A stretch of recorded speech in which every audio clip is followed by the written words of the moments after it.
Assalamu alaykum arkadaşlar. Yaxshimisiz, sağlıqlarsınız. Xudo xolasa bugun Urganch rayonidamiz. Yana bir partiya ishlarni bitirdik. 8lik materiallar, alyumin analizlari bilan bitirib berdik. Xudo xolasa shtabki variantni yonboshlari nalari ko'raverasizlar.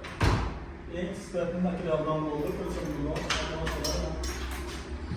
bu yerda ishlarimizni 3% garantiya.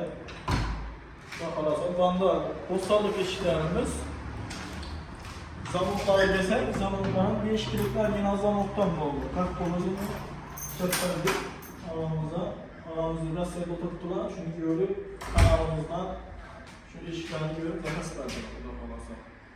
Bulan kvadratlarına geçsek kulları 1 milyondan bulan kvadratı iştabikleri bu nasıl?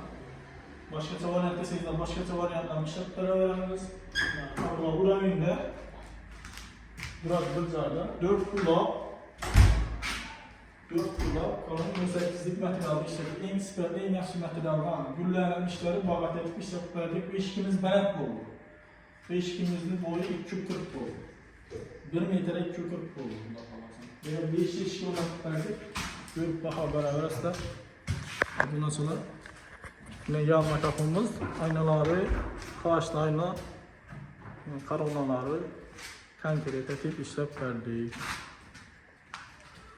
Şu bir eşikimiz 3 milyon 200 bin son pul oldu. Aynası bilen 3 milyon 800 bin sona düşüp baradı bu nasıl?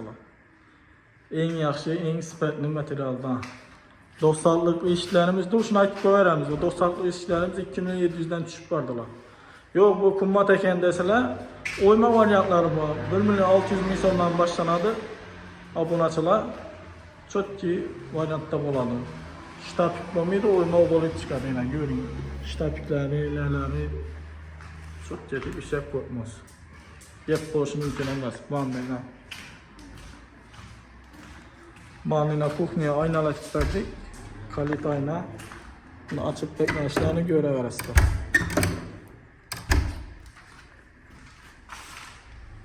Bunların şu boyanması 1 xil oldu. 240 oldu boyu. Konkret etip işledik. Müracaat etaverasizlar, kanalımıza abone olup koyasizlar.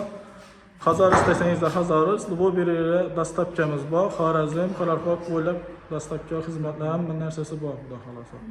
Yine işlerimizni ko'rsatib boraveramiz. Sizlar uchun xizmatdamiz. Obunachilar.